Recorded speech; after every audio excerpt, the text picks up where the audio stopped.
sama kita jaga apa yang disampaikan oleh Imam Al-Ghazali ini, agar puasa kita ini diterima baik di sisi Allah Subhanahu wa taala. Kita itu nanti ketika kita selesai Ramadan ini, kita kembali kepada fitrah, kembali kepada kesucian, tanpa ada dosa, tanpa ada noda.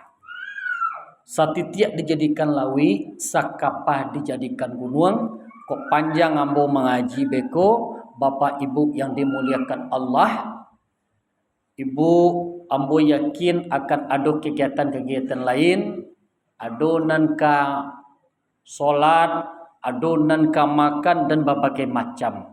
Yo kok tagisia dek kananya, talilu dek katurun. Maklumlah ambo manusia biasa. Memohon ampun ambo kepada Allah dan memohon maaf ambo ke Bapak Ibu sadualanyo. Kok do jarum yang patah jan di